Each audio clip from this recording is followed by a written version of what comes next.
Hey, hello. I'm a Leonardo da Vinci. I didn't always have this big beard, but now how would I describe myself? Painter, thinker, inventor, designer, scientist. Hey, you know what? I did what I liked, and I liked a lot of things. Seriously. Hello there. Hey, hello. This is me when I was a baby in a little basket. No beard. They call me Leonardo da Vinci. Da Vinci means from Vinci, which is our local town here. What's your nearest town? Vinci is in Italy, the country shaped like a boot at the bottom of Europe. Can you see the boot? This is my dad holding some papers and books. He's a lawyer, always reading and writing things. He is a brainy and very hard-working. And this is my mama, Caterina, who works in the fields and on the farm. She works very hard, too. When I was born, they weren't married, and a while later, my mama married someone else.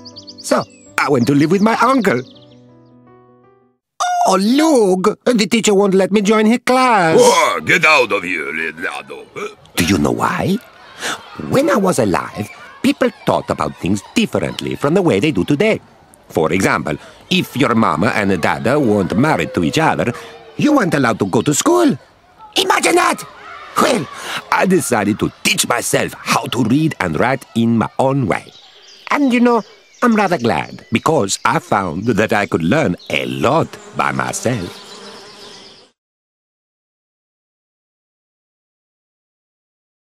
And one of my many tasks was to decorate the huge empty wall of the monk's dining room in the local church. Naturally, I chose to paint a story from the Bible, a story where everyone in the picture is also eating at the table. It shows Jesus having supper with his friends for the last time before he is arrested by Roman soldiers. This is what I painted. It's called The Last Supper. Jesus has just told all his friends that he knows one of them is about to do a terrible thing. One of them will hand him over to the soldiers, who will take him away and nail him to the cross. They all look very shocked and upset, and they're pointing as if to say, not me, it's him, it's him. Jesus is the only one who looks calm. After drawing the models, I then had to prepare the paint.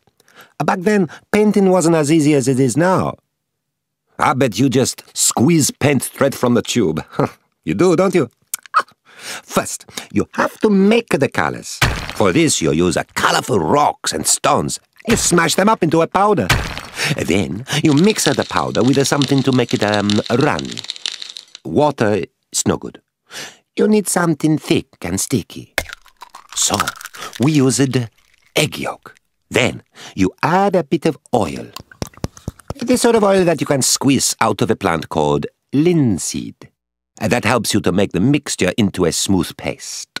As for the brushes, well, for the big ones, we use pig's bristle, the prickly hairs you find if you stroke a pig. I like to stroke a pig, perhaps you do too. Different bits of the pig have different softness of hair. For the more fiddly bits, you use a fine brush made out of bits of squirrel's tails. This paint dries quickly and it cannot be rubbed out, so you have to get right first time.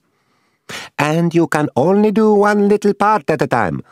That's why I would often spend the whole day up the ladder painting one tiny bit from early in the morning until late at night.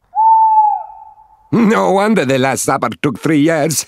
The bill took another 3 months. I'm joking, of course. Well, the Last Supper was a fantastic success with everyone.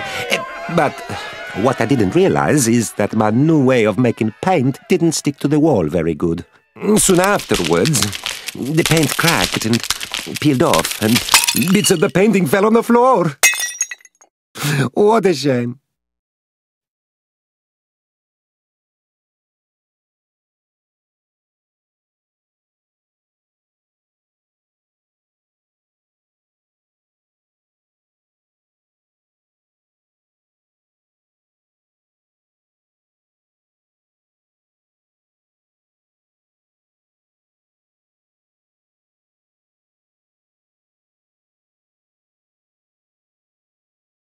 I meet a lovely lady you might have heard of, the Mona Lisa. I was asked by my friend, Mr. Giacondo, a very rich silk merchant, to paint a picture of his younger wife. She was about to have her first baby, and he had just bought a big and splendid house. She wanted to celebrate. First time I saw her, I thought she was one of the most beautiful women I had ever seen. Oh, she is gorgeous. And I could not wait to get a painting. Because she was still a young girl, only 24 years old, and because I am a very slow painter, I organize for musicians and jugglers and jokers to come and keep her entertained.